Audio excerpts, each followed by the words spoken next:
Hello and welcome to another episode of Reviews Redux, where I take another look at some of my old reviews and bring them up to my current quality standard. Today we're taking a look at Call of Duty 2 for PC, Mac, and Xbox 360. This is a first-person shooter developed by Infinity Ward and published by Activision in October of 2005 for PC and later on for Xbox 360 and Mac, and it even had a mobile version at one point, but I really don't consider that an actual version of Call of Duty 2. It is of course the sequel to the original Call of Duty and Call of Duty United Offensive, which are what I generally consider to be the absolute best World War II shooters in existence.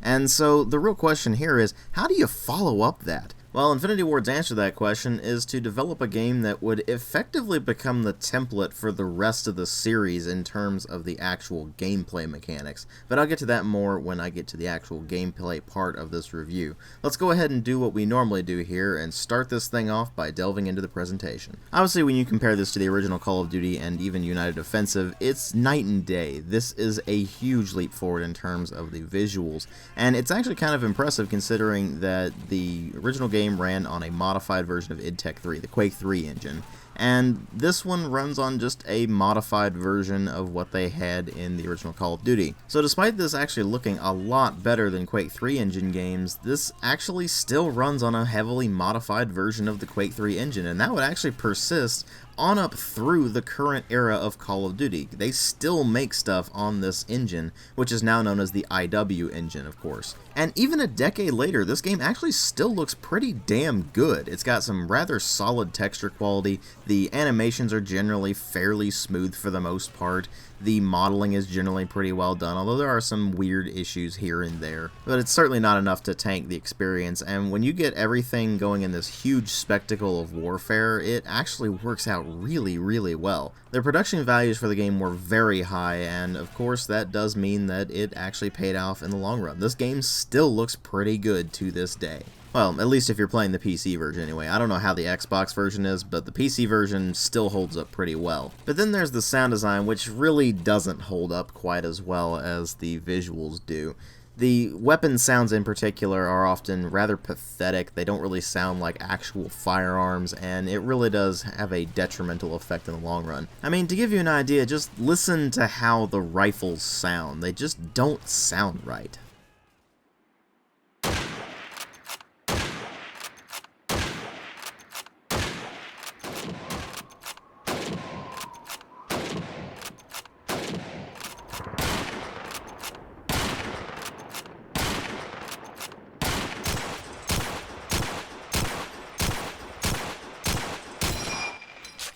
As you can tell, they don't sound like they're particularly powerful, and even more importantly, they don't even sound like real firearms, and that's problematic for pretty much everything in this game. Luckily, the explosion sounds and the general sounds of carnage going on around you make up a lot for that, and this game actually does generate some pretty good ambient sound as a result.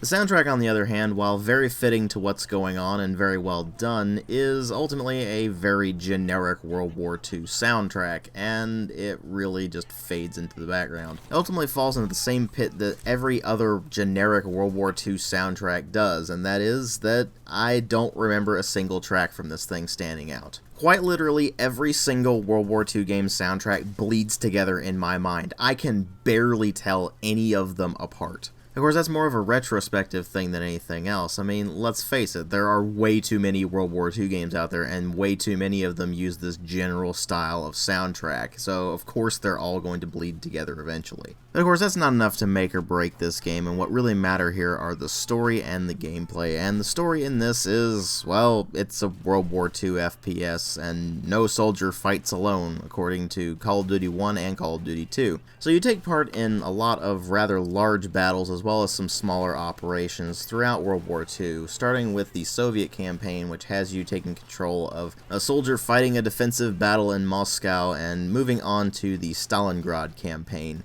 which seems like it would be a great thing to do because the Russian campaign was pretty much the highlight of the original Call of Duty, and then you get to this one, and it's actually the weakest campaign in the whole game. Instead of having a big knockout moment like being the guy who doesn't get the rifle when you're charging up the slope trying to attack the Germans, it starts you off with a rather tedious tutorial segment followed immediately by some pretty underwhelming levels, a lot of which just devolve into standard military or World War II shooter fare that is really just underwhelming in the long run. That's not to say that the campaign is outright bad, it's just that it's the weakest of the bunch. But luckily the other two campaigns really help pick up the slack, especially considering that the British campaign takes place in a little explored theater of the war that is North Africa. And while the American campaign is certainly very standard as far as the locales go for a World War II FPS, it has one incredibly standout moment where you actually fight on Hill 400. For those of you who don't know, that was during the Battle of Hütgen Forest, and what ended up happening was the Rangers ended up taking Hill 400, which is a strategic position, and the Germans organized a huge counterattack only to be repulsed long enough for the Rangers on the hill to actually be able to be reinforced.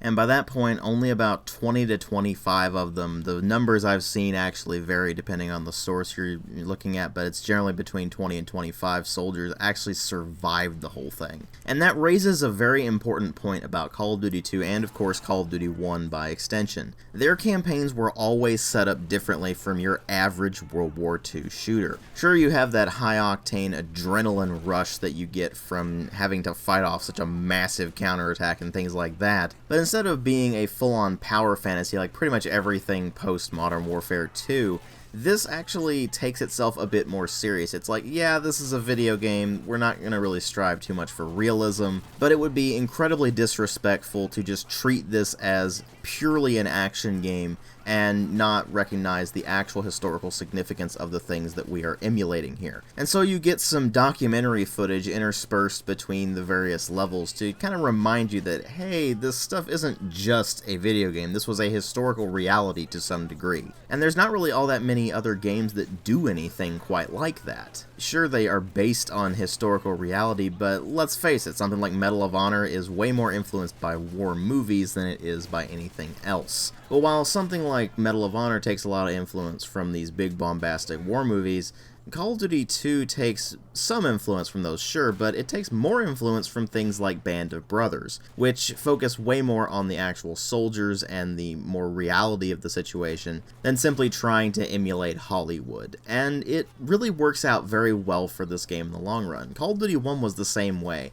These are two of the finest World War II shooters you can possibly play in terms of their single-player campaigns. Sure, the Russian campaign is a bit lackluster comparatively, but that's really only because the British and American campaigns are such knockout successes. And when you combine those with the actual gameplay mechanics, what you end up with is a template for success that unfortunately would wear out its welcome the further on in time you go. You see, this was the Call of Duty game that introduced regenerating health to the franchise, and a lot of people absolutely despise that to this day. Which actually is really nothing new. Even when this thing actually came out, a lot of people really didn't like the regenerating health. And sure, it does seem very video gamey to have something like that in a game that's trying to go for some sort of authenticity. You have to remember that Call of Duty wasn't really striving for realism so much as it was striving for authenticity. And that it definitely achieves, but they hadn't quite sorted out the formula yet when they put together the actual gameplay mechanics for Call of Duty 2, and it does suffer a bit as a result. Unfortunately, unlike in the original Call of Duty and United Offensive, you no longer have a sidearm slot to carry around, say, a Colt 45 or a Luger or something like that. Instead, that takes place of one of your actual two main slots, and you only get one of two weapons at any given point, so you'll probably want to have a long-range weapon like a bolt action or a sniper rifle, as well as something that is better at close range for taking out larger groups of enemies like submachine guns or the MP44 or something like that, that fits in better at a closer distance than the long-range, slow-firing rifles that you get. And while there are pistols that you can use in this game, they're effectively useless because they do barely any damage, they're not all that accurate, they have relatively slow rates of fire, oddly enough, and so you're going to want to ditch your pistol as soon as you possibly can for something that's actually vaguely effective. Luckily they realized the mistake they made with the sidearms in Call of Duty 2, and they fixed that with later Call of Duty games. But unfortunately in this one, the pistols are basically useless, so you're going to have to switch immediately. And this does present a bit of a problem when it comes to movement. For example, if you have the MP44 or any of the other light machine guns, you find that you move incredibly slowly. And if you're using a rifle, you move relatively slowly as well. Yet if you're using a pistol, you move pretty fast, and if you're using an SMG or a shotgun, you move okay. So the movement system is much the same as it was in the original Call of Duty, it's just that they tweaked it a bit, and unfortunately they didn't really tweak it in the right way because they forgot to implement the sprint mechanic that was in United Offensive. This in turn means that you tend to move relatively slowly and you're kind of a sitting duck at a lot of spots. So the gameplay ends up being slower than is really intended for it, and it does suffer a bit as a result. They also changed the way that grenades work. Now you also have smoke grenades that you can throw by hitting an additional button, but unlike in the original Call of Duty and United Offensive, you no longer have to switch to your grenades in order to actually be able to use them. Instead, all you have to do is hit the grenade throw button and you will instantly pull out a grenade and fling it. Unfortunately, they didn't implement cooking in this, so you can't cook a grenade to actually make it explode when you want it to, and thus it is ridiculously easy to avoid grenades in this thing, and people just kind of throw them around to get a general idea of where people are in the multiplayer, and in the single player they're really not all that useful to begin with because enemies will try to get out of the way, or they'll pick them up and throw them back and things like that. Which is actually a sort of good thing because it means that the enemy AI is actually quite a bit better in this than it was in the original Call of Duty and United Offensive. Enemies react to getting hit a lot better, they take cover a lot better, they interact with each other a lot better. You can actually hear the NPCs yelling out callouts to where the enemies are and whether they're throwing grenades and that sort of thing, so it actually is much more immersive this time around. Although they do sometimes get caught out in the open or bunch up in certain areas, and that can be kind of annoying, so it's not perfect, but at least it's a bit better than the previous games.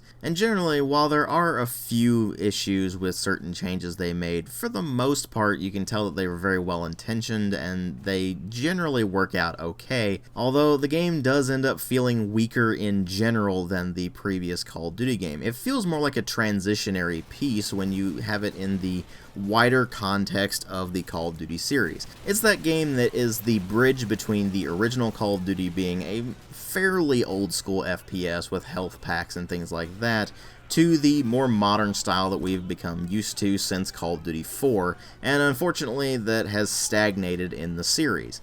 This is the game that really is the big turning point for the Call of Duty franchise, and it wasn't until Call of Duty 4 that it really solidified itself. And so Call of Duty 2 ends up being in kind of a weird position. It's still a good World War II FPS. In fact, it's one of the best World War II FPSs. But overall, it hadn't quite made the full transition that was needed to really make it shine. And as a result, there are a few issues with the gameplay that are just kind of hard to get around. Things like what I've mentioned before, but also the fairly average multiplayer that is okay, but really isn't anything special when you get down to it. Although there are still people playing it, actually. It's just kind of hard to find any really good servers, partly because Punkbuster is a mess in Call of Duty 2, and partly because while there are not all that many people still playing Call of Duty 2, they are playing in these very, very specific modded servers that are designed to have you playing in, say, tactical realism, where you're crouched and basically everything is a one-hit kill and things like that. And I've never really been keen on the mods that were made for basically Call of Duty 4 and previous. They were okay, and in some cases they're actually very well done, like the, I believe it was called SWAT mod for the original Call of Duty, but Call of Duty 2 never really had any of that. It was just a bunch of tweaks that never really went anywhere significant, and thus it ends up being more of a hassle to play the multiplayer than anything else. Again, it's not bad multiplayer, it's just not particularly great multiplayer either, and when you get down to it, Call of Duty 2 does get more right than it gets wrong. It's just that it doesn't really get quite everything right enough to make it any higher than a 3.5 out of 5 on my scale. This is still a good first-person shooter. It's still a very good World War II first-person shooter. The problem with that is that World War II was incredibly played out by the time Call of Duty 1 came out, let alone Call of Duty 2. We were getting pretty sick of World War II at that point, and it became pretty clear that they would need to change things up pretty radically when they went further with this series, lest they fall into the same rut that Medal of Honor did, which is that it became completely irrelevant. But even then, it still speaks volumes that this is one of the best World War II first-person shooters out there, even though it's really not that amazing of a game when you get down to it. Thanks for watching.